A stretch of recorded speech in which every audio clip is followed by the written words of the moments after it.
from North Oakland. I'm a North Polar, as they call us now. I came to Las Vegas in 1982, but I'll jump back to my start. I started in my father's church as a drummer.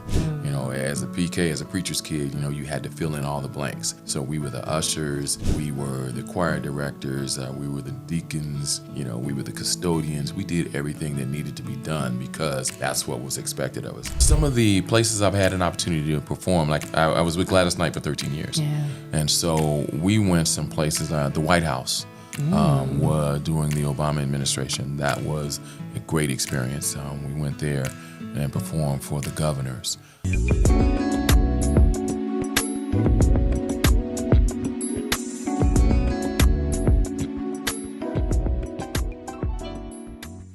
Hey, so we're back with another episode of the Too Skilled to Fail video cast. I have Ken Young here. He's from the Bay Area, but he's been in Las Vegas since the 80s. We'll talk about his music career. We'll talk about how he got into what he's doing now and how he got to the top of the strip. And he is, what is that? The drip at the end of the strip?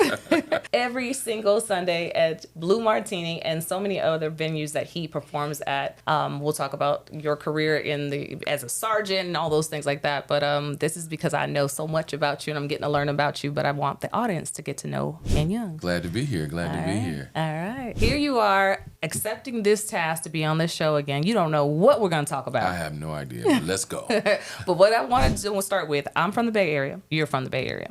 You're from Oakland. Yes. I'm from San Francisco. Are we true to our teams based on where we live? Definitely. I am with the Raiders for life. You know, silver and black for life. We don't switch. Okay. Well, I'm gonna always be a 49ers fan. We don't come across the bridge. No. And I'm gonna always be a 49ers fan, no matter where they go. And so here we go. And with that being said, we can move forward. We know what side of the fences we are on, but we can move forward with the show. How about that? Let's do it. All right. I know a little bit about your music career based on just kind of going and seeing you performing at the Blue Martini is where I first got introduced to you. I know so much more because over the years I've been kind of following you, stalking you a little bit and figuring out where you're going to be performing at and going to those places and watching you perform. I'd love for you to kind of talk about how you got into performing in general, and even before that, what brought you to Las Vegas? Okay. Well, like I said, I'm from North Oakland. I'm a North Polar, as they call us now. I came to Las Vegas in 1982, but I'll jump back to my start. I started in my father's church as a drummer.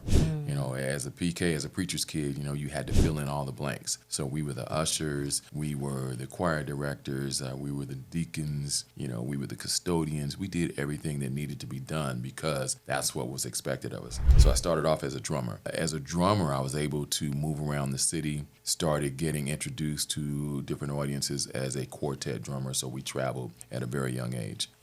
In 1980 something, I left Oakland and came to Las Vegas as a member of the U.S. Air Force. I was able to still continue to grow as an entertainer through some of the Air Force bands, traveled all over the world doing what I enjoyed doing was singing.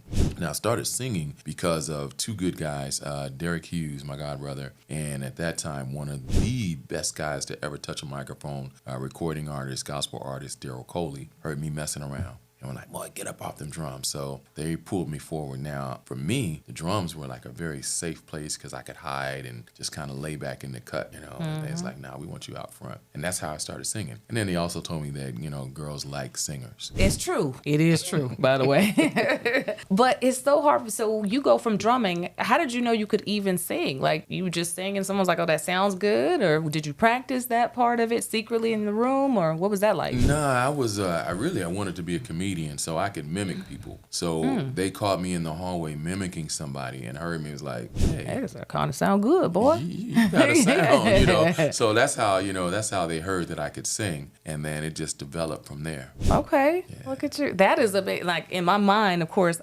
secretly, I want to be a singer. I want to be a performer of some sorts. I love what I'm doing. I love being behind the microphone, talking to people, but I would have always loved to be a singer. And I can't sing. It's the first note is okay. The second note is all right. And the third one, I will not quit my day job over this voice. It's just training that ear. That's all it is. I've heard you a little bit. Yeah, so I try all the time, and that's like in my hearts of hearts, I feel like I am too skilled to fail. I could do a little bit of everything. But so I'm like, I'm surely, if I could just get to the rest of the notes in one song, I'll be able to do others. We got you. Whenever you're ready. Right. And if I mess up, you just come in. We got you. Okay, we're going to practice that. We're going to plan on this. We got you. You guys see that he's saying that we are going to plan for him to teach me to sing. Y'all heard it. Y'all heard it here. You heard it here. Thank you so much. No, okay, drumming. Getting past the drumming, and now you're singing, and now getting to the point of singing professionally. You get paid to sing. You're not just singing in church. You're not just singing at school. Now you're professionally singing. What was that transition like? It's like any other business, that you have to learn the ins and outs of it. Like I said, as I traveled with the Air Force, I got a chance to see different genres and be in different arenas. When I came back to Vegas, I was singing primarily gospel outside of those venues. And then I started working around the city. I got introduced to some stages via Darkest Speed, who was a legend in Vegas. She gave me my first mic outside of church. And from there on, I kind of got the fever for it and started doing, little things here and there. Fast forward, I got the opportunity to roll with a legend for 13 years, Miss Gladys Knight. I had started doing a little bit outside of church at that time, and then when I came back, I jumped in full force. So I've been actually singing on the Strip for about 12 years. It seems like a long time, but 12 years is really nothing. But I've been able to accomplish some great things, around the city doing what I do. I'm primarily known for old school. That's the area where, that's my most fondest memories of music were those times, when communities were come together around the stereo at that time and just have house parties. Absolutely. And people haven't heard, if you haven't heard this man sing, if you heard him but didn't see him, as soon as you do that, I'd be like, oh, that's Ken. Well, yeah, that is Ken. We know it's someone else's song, but that is you. As soon as I hear that, I'm like, here we go. It's on tonight. It's the backyard barbecue time. Exactly. With Ken and Unc and the nephews. Ken Folk the band. Sons of Soul. Ken Young and Friends. The Ken Young Experience. So there's several different brands, under my crazy name. So absolutely. And I love that you brand us. So here's one of the things. One of the things I'm doing is the T. Smith Experience. Too Skilled to Fail. I'm also just put the T. Smith is all in there. TS. So one of the things I'm doing with my brand, so I have the clothing brand coming out, is I'm actually putting a little logo on a little something that everything I do. And I got that idea, and Tyler Perry was talking about how he wanted his name on the marquee, he wanted his name on the tickets, he wanted his name on everything. And he said, people are saying, no, that's not what they normally do. You don't normally. He's like, no, I want my name on everything. You hear Ken Young, that's a household name. Ken Young, whether you Unc and the nephews or anything else, Ken Young is Ken Young. You know what you're gonna get when you get, when you go to a show with Ken Young. Now, Ken Young, if I go to a show and you start rapping, I'm working on that. Are you? Let's talk about that. I want to do at least 6 to 8 bars. Really? If you've ever seen me and KK or Kiss, she's always prompting me, pushing. Oh wait, I heard 3 bars. You could do it because I'm always in awe that I can throw stuff at her and she can just spit bars upon bars upon bars. And I was like, I want to try that. Like you said, you wanted to sing. I want to be able to rap at least 8 bars. That's it. One time. One good time, and just keep on practicing. But with you, personality, probably, you're going to do that 8, 16, and go for it. You're going to keep on going. You already know. Let me learn. I have a song for you. Matter of fact, it's the Too Skilled to Fail song. So you can do that for me, Let's do it. Let's job. And this is a transaction. And let's talk about that on business. I'm asking you not for just favors. I'm asking you for business. And that's just the personality that I am. I wouldn't ask you to do something for me for free. You probably would. But I'm like, here's a job. I have this task. Do you want to take it on? Let's get it. Let's talk about how you end up getting your first pay gigs. We do a lot of stuff early on for free. I was acting when I was younger. I was doing a lot of stuff. And then I got to a point I was like, wait, I love this. But if I'm going to spend 10 to 12 to 13 hours on set, I'll need to get paid. So the extra work that wasn't getting paid is a no. Or if the extra work didn't pay enough was a no. The industrial work that I started doing and getting paid, when I first got paid, I typically don't talk money, but I try to bring this up. I got paid $2,500. I was hooked. To show up for 2 days. Probably not much. I don't know the industry as much like that when it comes to that, because I just worked with this one client for a long time, a couple of years, and they paid well. 2 days, you're going to come, you're going to do this industrial, and that's how much you're getting paid. I was like, oh, I'm never going back. My first paid thing in music was when I started doing session work. So somebody comes in, they need somebody to do backgrounds or blah, blah. That's how I started getting paid. The stuff I was doing around the city, I was doing showcases, I was doing mic pop-ups and stuff like that. So nobody's paying for that. And because I was having fun, I wasn't thinking about the business of it. And then one day somebody pulled me to the side. It's like, hey man, this is how this is done. Stop giving away what you do. Stop giving it away. Yeah. So then you start, researching and going, okay, what are people getting paid? How are they getting paid? What do they have to do to get paid? And so that's been, oh my God, that's been a lesson. That's been an ongoing lesson. I'm still learning, as it comes down to like corporate stuff, weekly stuff, how to not overbid, but not completely underbid, and that's always a balance. Yeah, I see it in my business. I'm in a business where I have client work, and so I have to kind of move around. The only exceptions I have right now, which is totally different than when I started my business, was whether I'm working with a nonprofit organization or I'm working with a corporation. And that I make a difference in that just because of nonprofits. Usually the budgets are a little bit lower and things like that. And I want to be able to help them out as well. And I make that exceptionally. And that's, if I have to, right? If a nonprofit comes to me, I show my rates and they hem and haw a little bit. Sometimes I say, you got a big, I know you have budget. Right. So I might hit you with the same amount, maybe. But I do try to give them a little something, but that's it. Don't I you don't find wiggle. it amazing that people love your work until they have to pay for it? Oh yeah. That always amazes me. The free consultation, that's the longest conversation sometimes that I have. A free consultation can range from 30 minutes to an hour. An hour is if I am referred to you by someone and they say this person's having an issue, they'd like to talk to you about the issue. I don't cut them short and talk about the employee relation issue. I kind of let them get through it. So I give them an hour, but which is a lot for a free consultation. It could be 15 minutes. I would suggest 15 minutes. But in these cases, I give 30 minutes because I usually try to fully solve a problem. And when I get to now I'm your client and I'm charging you per hour to do the work, I see like, here's a quick email. Can you respond to this? We going back and forth emails. I'm charging you for these emails as well. But if we get on the phone, it's going to be a quicker call. You worried that it's going to cost you much. And that's the same thing like with lawyers. Lawyers have that, hourly rate. They have the minimal minutes that they charge you. I do a minimal minute, the minimal time as well. Yeah.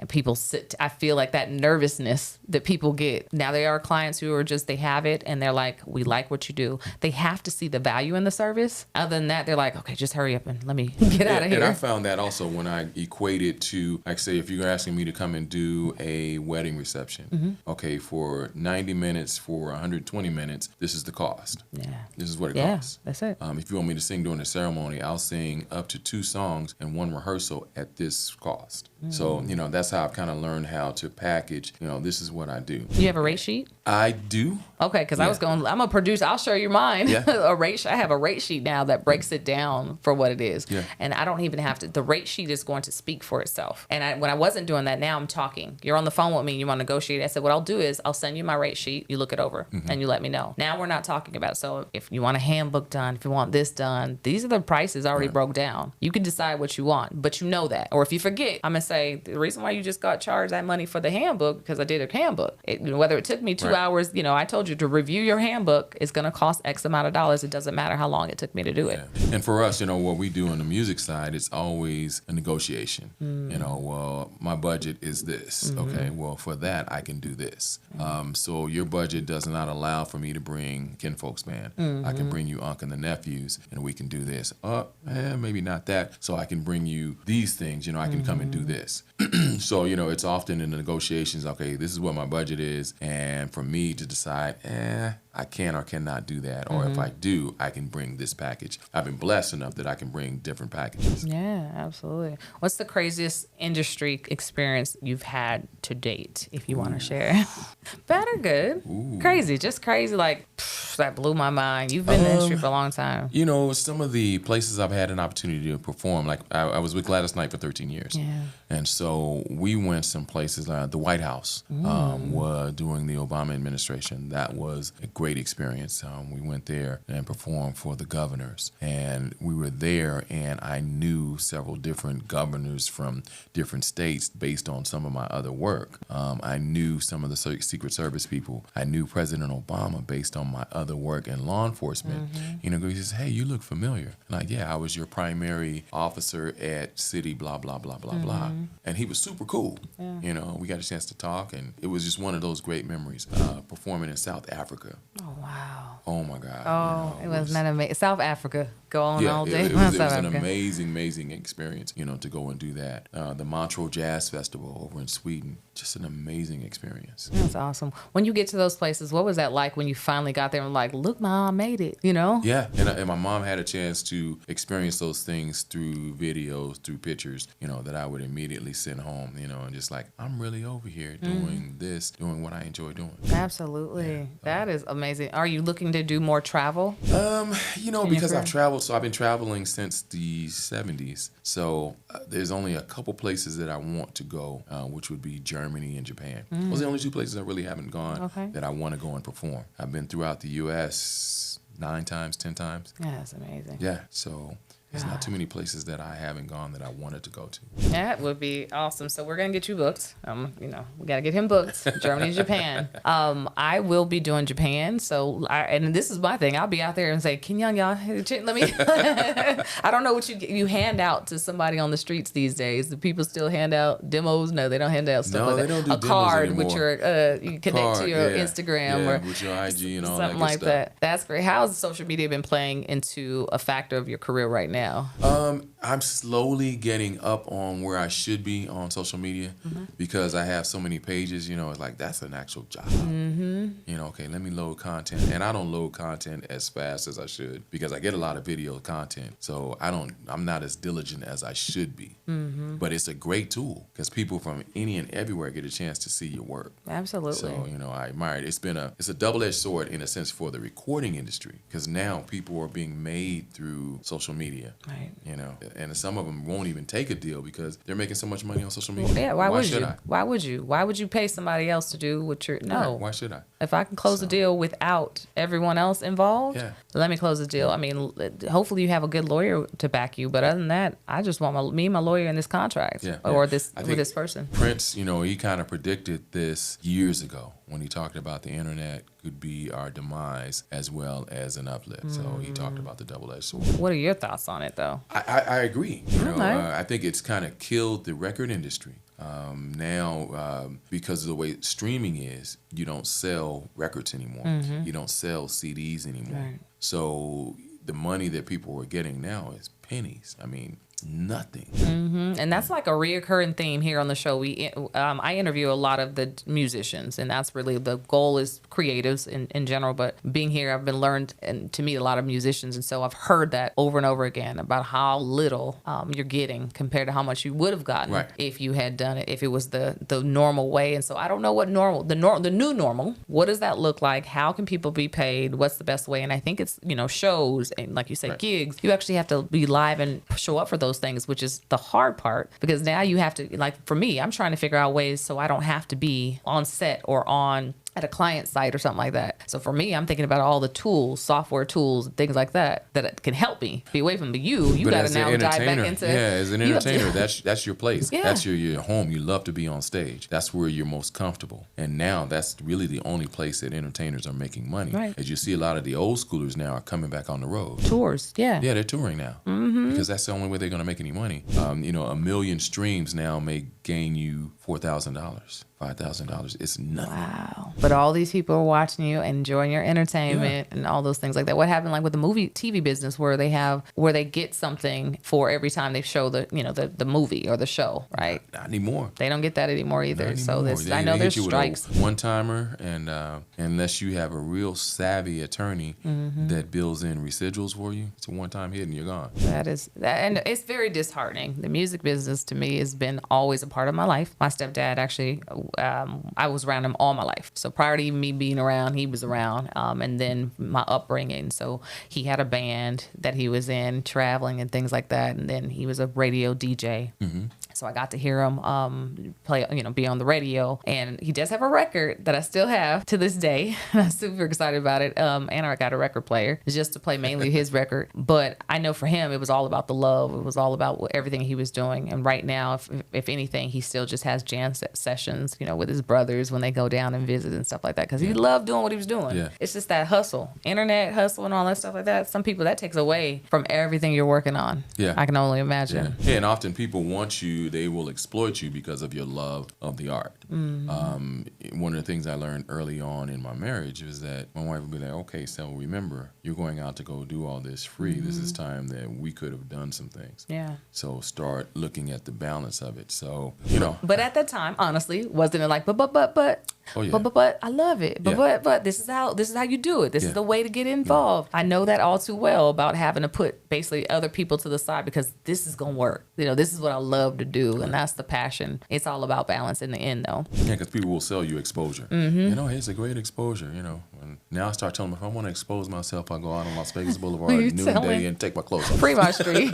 you got Fremont Street right there. Be fully exposed on Fremont Street. Right, Somebody might throw you some coins. There you go. At least. At least that. Right, and it's not. Yeah, that's not even free exposure. Some of the people on Fremont Street, they make some money. I've seen the most outrageous people dressed up, and they still have some coins in their baskets. Yeah. So. Yeah. You talked a little bit about the Obama administration and what you were doing with it. I know you're still affiliated here. Can you talk about that now?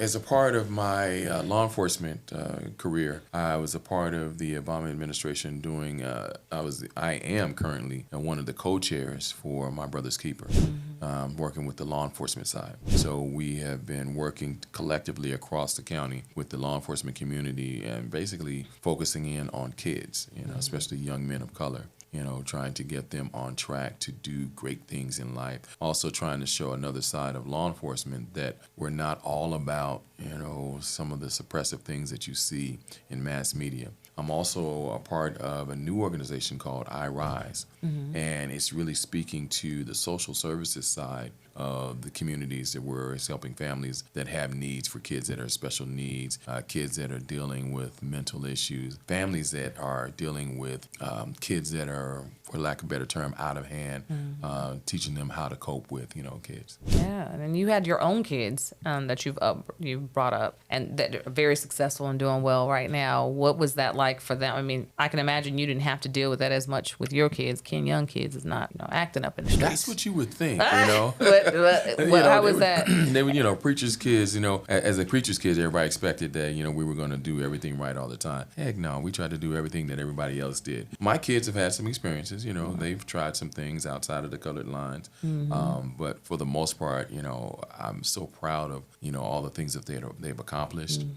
They grew up to be all right. You know? Oh, that's so good. I have 5 grandkids, all girls. So watching them come up as well and watching my son and his wife and my daughters as they are the village, you know, for those 5, watching what's going on. So, yeah, but my kids, you know. No one followed music? No one went into music, law enforcement? No. They saw you do it and they were like, no. No. Let him have it My out. son and his wife have a law firm, Young Law Group, plug. We're dealing with estate planning. My middle daughter is a beautician, and so she's like really killing the game on that area. My youngest daughter, technically, she's working in law enforcement, so she's really doing well in her area as well. Okay. I know you have, I don't know, everyone is family to you. I mean, I'm trying to get adopted into your family as well. But I know you have family members who do come in and they perform with you and they come and sing with you. I haven't seen the kids and all those things like that because this is dad at work, right? Yeah. So what is that like? You do have like nieces and different things come in because everyone to me, I'm like, what are we, Unc? What do I call you? It just depends on where you met me. I can normally tell where somebody's met me from based on what they call me. Okay. So I'm here over the last 5-6 years. It's been those that really know me in the church circle. I'm Bishop. Okay. You know, because of my administrative skills. You know, I'm always putting stuff together, bringing different churches together to do different events like that. So I kind of know where people know me from based on what they call me. Some call me Big Daddy. You know. So. Let me tell you. So this one right here, he got a whole good knees section. And if you got good knees, go ahead and try it. I just don't. And I'd be like, we go from that to good knee. Oh, where you come from? Come on now. Like, no, but you know, my community kids, nieces and nephews and stuff like that, you know, it's like I can't even tell you how many nephews and nieces that I have across this community or across the U.S. I don't even know. That is You know, awesome. So they walk up and we get to meet, and if we got a vibe, and they instantly become part of the family. But see, that's a testament, though. Don't you agree? That's a testament to who you are. You, Ken Young, who has brought people in to make them feel comfortable. But that's That's somebody, because I'm imagining you're a coach, you're a teacher. I mean, everything you're saying you're doing in the community makes sense. You being in law enforcement, again, music industry. A lot of the people that sing with you, I see Joe is probably one of the people who, within the age bracket, but everyone else are younger, much younger, and kind of coming up. So they're looking at you. I can imagine too. You can look at them too. Younger people can teach us something too. So what is that like? No, dynamic? I love their energy. Musically, a lot of times they don't play by the rules, which is great for me as a singer. So if they're supposed to stay in this chord structure because their minds are moving at such a rapid rate, well, let me try this. Here's the line. Let me go outside of that. So vocally, a lot of times it'll push me. So you'll see me on stage sometime. I look back at them like, you did not just do that. Do it again. Do it again, though. Yeah. So I love their energy. They don't play by the rules, which pushes me. Even doing old school, it still pushes old school to a whole nother level. So I love their energy. Nothing against my OGs at all. They're very stable, in what they do. But these kids, they really push, because they get bored easy. Yeah. Because music back then was very simple. And these kids now, they have such a skill set that it's like, let me put it all. So my thing is, let me teach you how to not put it all in the first 4 bars, how to spread it out, how to make it tasteful, and how to make it palatable to a wide audience. No, I mean, that's what you do. I definitely see you work in the rooms every time I'm in a room with you, to where you're paying attention to the audience. What is the audience feeling today? Is this let's get down and party? If you got 60 plus, 30 plus, 20 plus, 21 plus, what does that look like? And now you play to those audiences, and definitely old school is going to be touching everybody.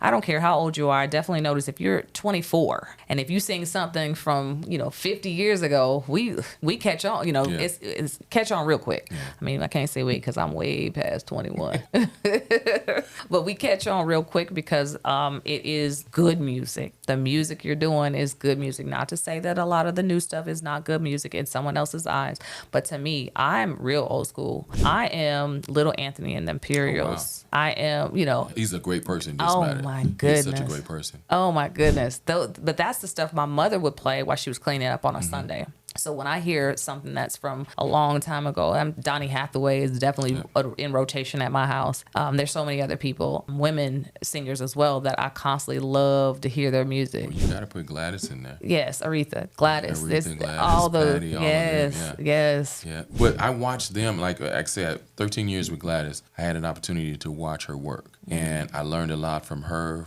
brother, Uncle Bubba. He could take an audience and transform them within 10 minutes, 5-10 minutes. As soon as he came out, he would transform the room, the energy shift. So I learned from him. I learned when I was coming up as a quartet drummer, for how they would read and survey the room and move with the room.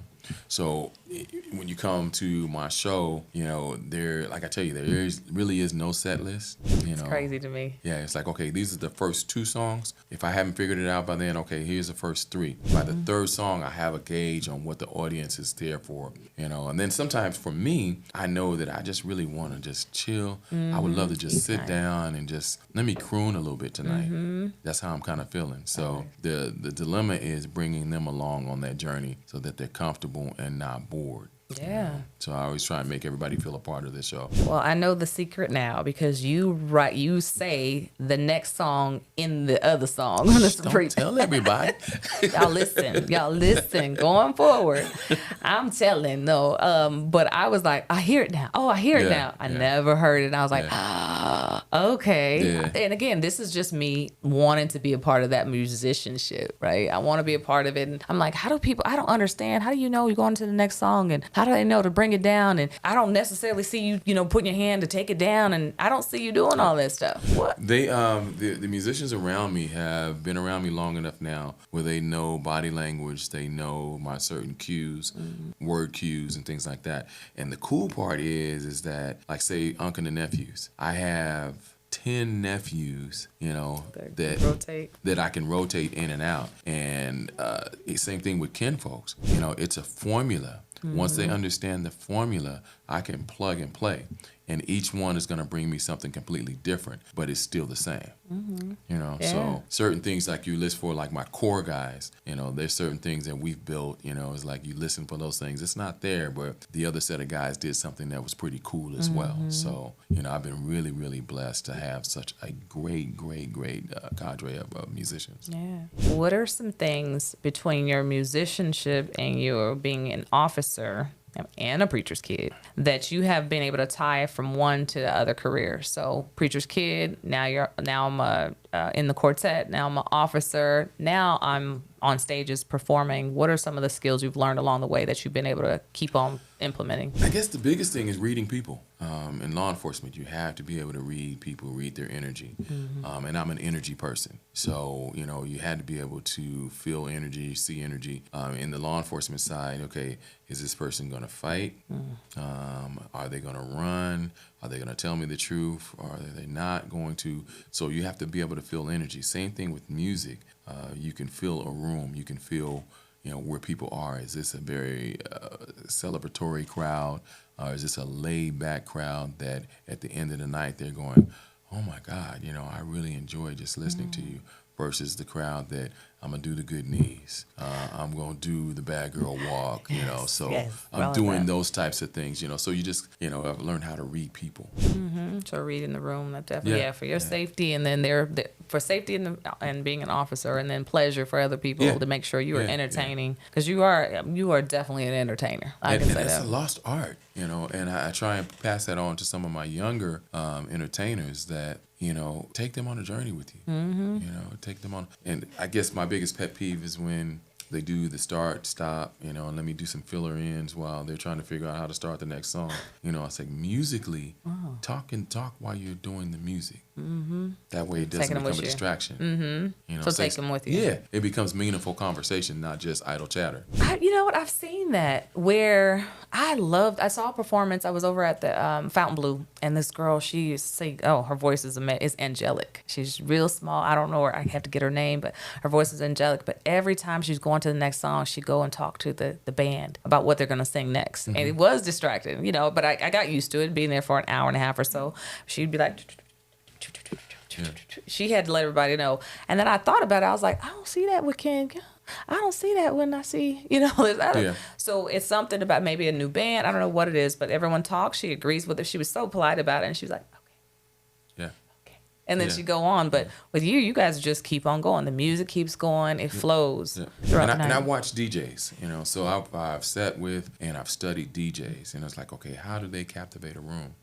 And once I found out, you know, one of their secrets is, the thing was to find the tempo of the room. You know, if the tempo is 96, if it's a 118 or 125 tempo for the room tonight, that's where you're playing. That's where your audience is comfortable. You know, your two-steppers, your line dancers, you know, are doing these types of moves to this tempo.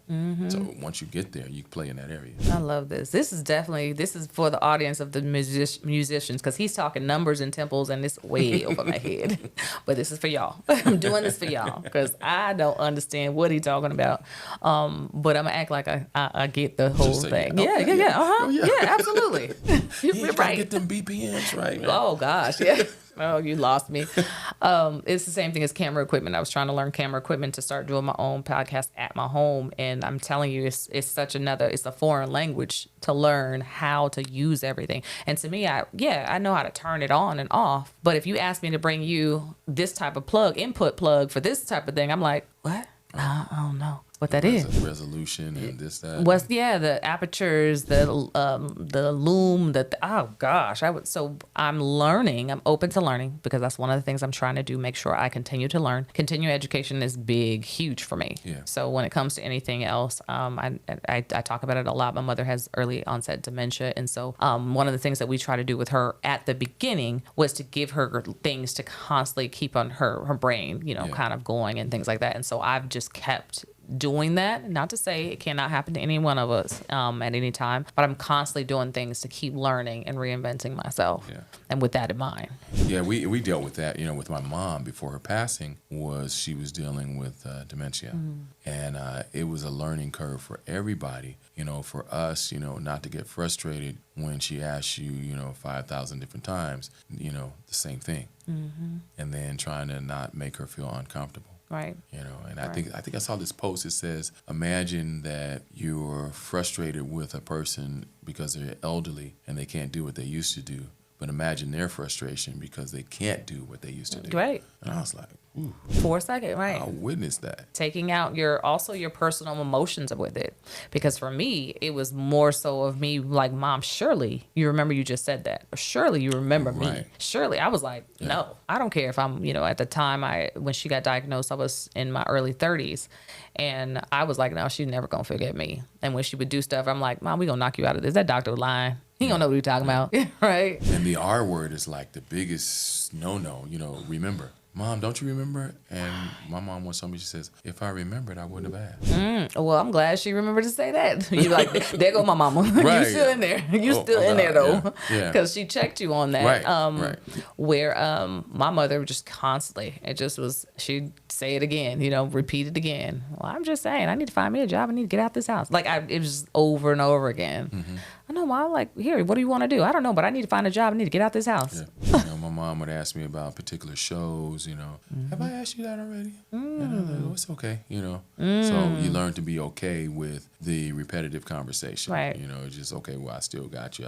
I'm still able to have a conversation. Right. So, and we've progressed. So one of the things I'm going to be working on is a documentary about dementia, early onset dementia in particular, going into, there's so many different types. So I'm going to focus on my mother's, but I want to be talking about that, but talking about the progressions and what that looks like. And we're at a point right now, she can't have the conversations. There's murmurs, but there's no real conversations, which to me, I constantly, and I thought about this 2 years ago and 3 years ago, 5 years ago. Hurry up and, capture her talking. Right. Ask her questions. What's her favorite color? What does she like to do in life? Ask those questions. And if I can go back, I would do that. And I didn't. And so that's really what I want to do, is encourage people to kind of. Well, the cool thing about dementia is that their long-term memory is still intact. So I had the opportunity, I sat down with a video and went back through my mom's history. We went back to the beginning, and it was amazing the stuff that she remembered from her migration from Mississippi to San Diego and then to Oakland. I mean, she remembers stuff in detail, Awesome. So I would ask her, it was just me, okay, let me come up with some very specific questions to ask about people, places, some of the things that you experienced. And some of it was painful. She still remembered those things. Yeah. Those are the ones that my mother always brings up, are the painful ones she had when she was talking. Those are the ones. And I was like, dang, I wish I knew some more stories so I can remind her about the good times that she had. She was from Louisiana. Went from Louisiana to San Francisco. And then that was it. That's all. And she moved throughout the Bay Area, and here we are now. She would tell us stories about Louisiana. So she had her great times. Her grandmother, who basically, she was like, if it wasn't for my grandmother and grandfather, heard the story all the time, we wouldn't have had nothing. They took care of us. They did this, and they would get us things, and Easters were the best. And so I'm like, yes. Yeah. Those are the stories that I can now, use and then talk to my grandkids about, and kids and grandkids about, in the future, about her, kind of getting them to know her. Yeah. Well, we'll get to a little lighter type, because earlier you said something, and you said, I can read people. What you read about me? Well, I want to know. I don't know, but I do want to know. Well, no. Normally when you're out at shows, I see that you're trying to figure out the system. I'm watching how you watch us move, throughout the night, and I can kind of tell sometimes when I hit like, oh, that song brings a good memory to, her and others. So I noticed that about you, that you're about systems and that you understand systems, and you're always trying to figure out the system of whatever environment that you're in. I picked that up from you. You did. Okay, good. That's a good one. A good one. All right. Good spirit though? Oh, yeah. Okay. Yeah. I love to read people. Everyone I've had on the show is because I have a connection with them, and I feel like I wanted to know more about them and things like that. But I am one of those type of people that will read the room, kind of read the room, good, bad, or indifferent. You have something that will spark in you. There's something that is going to inspire me or inspire other people. And so that's me reading you. One, I just felt like he's a teacher. I don't know what he's going to teach me, but he's a teacher or he's a connector. And guess what? You've been a connector. Yep. For me, since I've been here in the last year, you've connected me with many people. Yep. That's been a great opportunity. So that means you're paying attention. You're reading the room. I see her as now. If I was in there in the club, dropping it down to the flow, and that's all you saw, you wouldn't have said, she'd be good for this business conference that I have going on. She'd be good for this acting gig we have going on. She'd be good. And let me connect you with this person. And you had to see that. And so I try to show up how I want to be presented always, whether it be in a nightclub or a lounge event, or for you to say, I can place her somewhere. I feel like I can do something with her. Yeah. I mean, it's all about connections. That's why I've had the opportunity to move around, because it's been based on connections.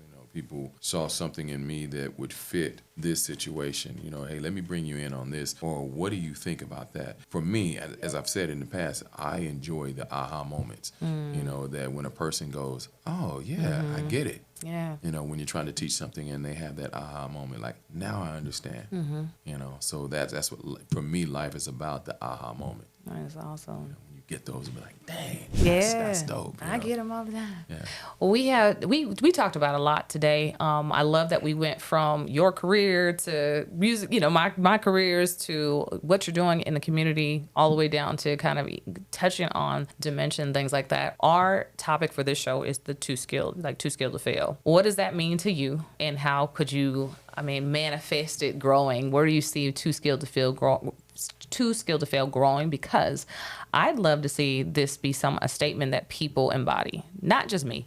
I felt the too skilled to fail thing is, we all are if you try new things, but what does it mean to you? The biggest thing is that everybody is fully equipped for their life assignment. They were born ready? You were born ready. So born too skilled to fail? You're born too skilled to fail, because you're already equipped with all of the necessary tools and skills for your life assignment.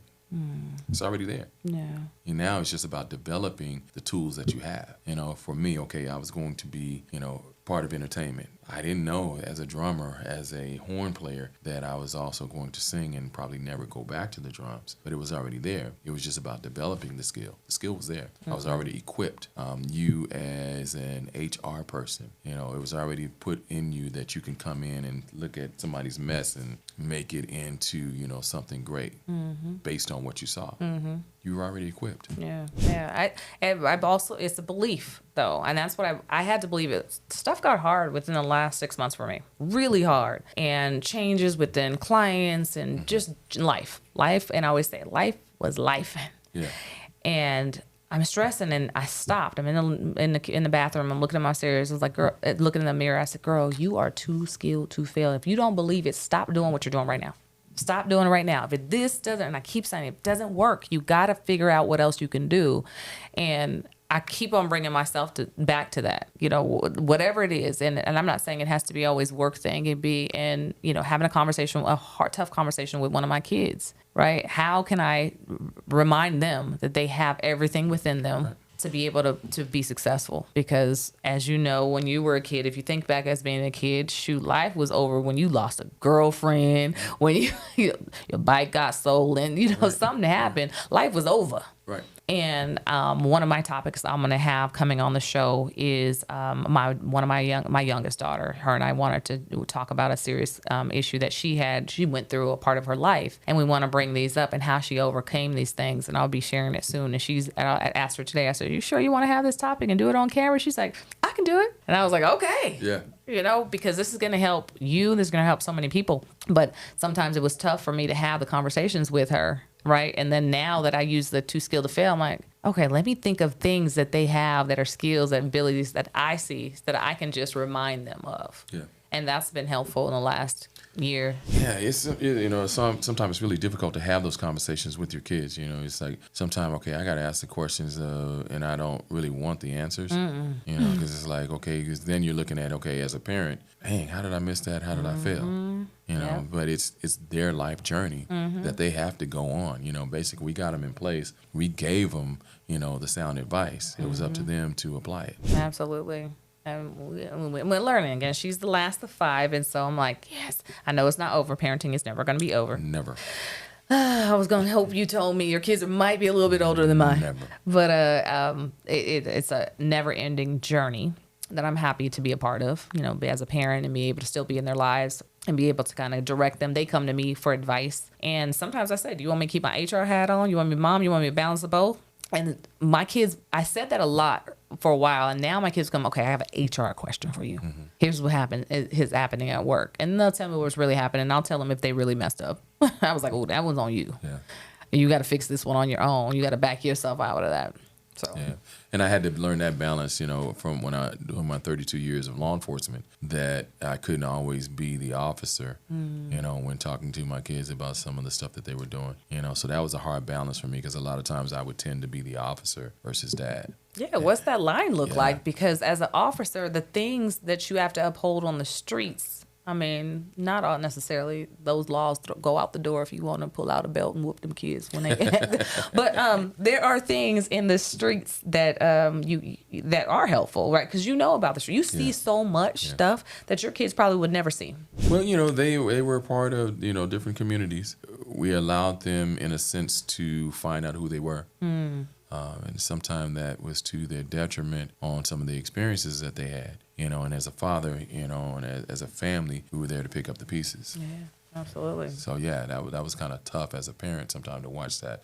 Like, I told you, don't do that, but you did it anyway. All right, come on over here. Let's put a Band-Aid on that and keep it pushing. Yeah. Well, we got to head out of here, unfortunately, but a little bird told me that you once were a radio DJ. It's a couple more things, though. You're also a singer. What else do you do? You were, a sergeant or captain. I was a captain. Captain. Let me say that right. I backed myself out of that real quick. You were a captain. I was a captain, a division commander. And this guy is also an actor, and a good one at that. So if you can kind of take us out with 2 things, if you don't mind, give me a radio you, radio DJ you, and then musician you. So you've been listening to Too Skilled to Fail.